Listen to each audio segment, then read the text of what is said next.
फिर वकील साहब पेश हुए दूसरी जानिब के। सुबह ये मुकदमा पहले 9:30 बजे कॉल किया गया, उसके बाद 11:30 बजे ये बिलाखिर 1 बजे आए और 1 बजे बहस शुरू हुई और आज 2:45 बजे तक ये बहस जारी रही है। और हमारी नज़र में जो कुछ भी कहना था दूसरी जानिब से वो कह दिया गया है। उनके पास हमारी नज़र में कुछ ठोस बात नहीं है करने की। कानून और वाक़यात के ख़िलाफ़ एक बहस की गई, लेकिन जो भी है ये बहस अब हम समझते हैं अपने इख्तिताम के करीब थी कि वकील साहब ने मज़ीद बहस करने से इनकार किया। अदालत अभी तारीख़ का मुतय्यन कर रही थी, अगली तारीख़ के वो अदालत से फ़रार हो गए। ये मैं लफ्ज़ बहुत अफसोस के साथ अदा करता हूँ। ऐसा नहीं होता, हमारे कुछ कवायद हैं, कुछ हमारी रिवायात हैं। अदालत में जज साहब के सामने कमर मोड़ के नहीं निकला जाता जब अभी बात चल रही हो, जब अभी अदालत बर्खास्त ना हुई हो। लेकिन बहरहाल ऐसा भी हुआ, हमारी तमाम अक़दार जो हैं वो पामाल हैं, उसी पामाली में हमने आज ये भी देखा।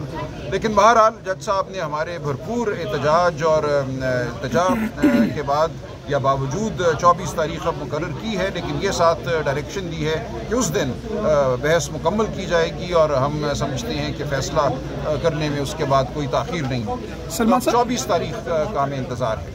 ये बताइए कि 50 सफ़ात पढ़े गए, उससे भी ज़्यादा सफ़ात, क्या ऐसी बात थी कि जिससे लगता है कि जनाब कुछ भी नहीं है जनाब, कुछ भी बार बार कंप्लेंट पड़ी गई, बार बार एक मज़ाक़ा खेज़ एक स्टोरी, एक किस्सा बयान किया गया जो मैं दोहराना भी नहीं चाहता। वो इतना मज़ाक़ा खेज़ है कि धरने के वक्त वो फरमाते हैं कुछ हुआ और मैं बड़ा एहतजाज करता रहा और बार बार एहतजाज करता रहा और मैं कुछ भी ना कर सका और कुछ भी ना किया मैंने।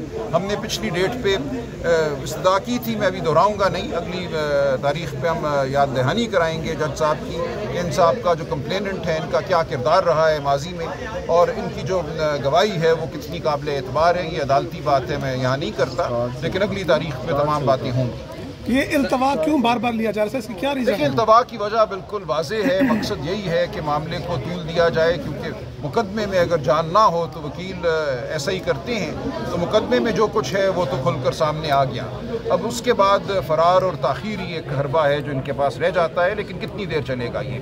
सलमान अकबर राजा साहब, प्रोसिक्यूटर चेंज हो गए हैं, नए प्रोसिक्यूटर भी दलाइल दे सकते हैं, वो भी 2-3 दिन का टाइम ले सकते हैं? नहीं, वो नहीं दे सकते। अब स्टेट की तरफ से दलाइल मुकम्मल हो चुकी हैं। पिछली तारीख़ के ऑर्डर में लिख दिया है जज साहब ने कि सरकार की जानिब से दलाइल मुकम्मल हो चुकी है। ये भी उसी पामाली का एक हिस्सा है जिसका मैंने जिक्र किया। ऐसा नहीं होता कि एक मुकदमे के दौरान सरकार जो है अपने प्रोसिक्यूटर को तब्दील कर दे। उन्होंने इंतहाई, मैं समझता हूँ, मुनसिफाना बहस की। जो कानून है उसके मुताबिक प्रोसिक्यूटर साहब ने पिछली तारीख़ में ये कहा कि कोई मुकदमा नहीं बनता, कोई इख्तियार समाअत इस्लामाबाद में अदालत को हासिल नहीं था, और उसके बाद उनको अचानक ईद से एक दिन पहले छुट्टियों के दौरान तब्दील कर दिया गया और उनकी तकर्री कहीं और कर दी गई। ये तमाम वो जो रिवायात हैं उनकी जो पामाली है, जब सरकार जो है इंसाफ के मुताबिक, कानून के मुताबिक मुकदमा ना चलाना चाहे बल्कि एक सियासी मकसद के तहत मुकदमा चलाना चाहे तो ऐसा ही होता है। सलमान अकबर राजा साहब, ये बताएं कि वकला में बाइंडिंग नहीं है, क्या है? जो भी रोस्टर पे आता है बोलना शुरू हो जाता है। और दूसरी बात ये बताएं, सीनियर के होते हुए जूनियर्स का बोलना ये काहे की वकालत है? आप उनको बता रहे थे कि टाई नहीं पहनते, कोट नहीं पहन के आते, लेकिन आप में भी तो बाइंडिंग नहीं है ना सर? नहीं, बिल्कुल हर एक पे बाइंडिंग होनी चाहिए। और आपने देखा होगा कि मैंने बिल्कुल खामोश रहने का कहा जिस किसी ने बात की। बिल्कुल डिसिप्लिन का जो इतलाक़ है वो हर एक पे होता है, हर फरीक पर होता है। अदालत को खिचड़ी नहीं बनना चाहिए, मछली मंडी नहीं बनना चाहिए। जो रोस्ट्रम पे है, जो बात कर रहा है, उसी को बात करनी चाहिए। खान साहब कब तक बाहर आते हुए देख रहे हैं? और साइफर केस भी कल लगा हुआ है, क्या समझते हैं? देखिए जी, हमें नज़र आता है कि ये तमाम मुकदमात अब अपनी आखिरी नज़ा की सूरत में हैं। ये झूठे मुकदमात थे, इन तमाम मुकदमात ने दफन होना है और ये तमाम सज़ाएँ ख़त्म होनी हैं इंशाअल्लाह। आइन और कानून के मुताबिक खान साहब, हम समझते हैं इस महीने के आखिर तक इन तमाम मुकदमात में बरी होंगे। सर, ये इंतखाबी ज़रदारी आपका केस भी लगा हुआ है, मतलब है कि अभी तक कोई सिलसिला नज़र नहीं आ रहा जिस तरह मैंडेट चोरी किया गया? देखिए, वो तो अब अदालत उज़्मा पे है, उसके लिए इस्तदा की जाएगी कि इन मुकदमात को तेज़ी से सुना जाए।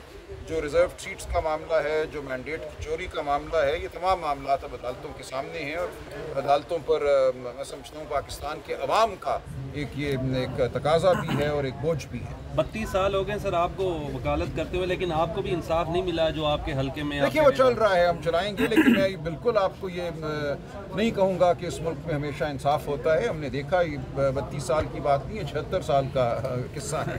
اس ملک میں جو کچھ ہو رہا ہے انصاف کے نظام کے ساتھ وہ ہمارے سامنے ہے۔ ہمیں اب آگے یہ اعادہ کرنا ہے، امید کرنی ہے کہ اس ملک میں ہم واقعتاً آئین اور انصاف کا نظام قائم کریں، عدالتیں جو ہیں وہ کبھی بھی اعلی کار نہ بنیں، یہ ہماری کوشش ہوگی اور ہماری سیاست کا مقصد ہوگا۔ سر سماعت کے آخر پہ آپ تھوڑا تلخ ہو گئے تھے، کیا وجہ بنی؟ نہیں کوئی تلخ نہیں ہوئے جناب۔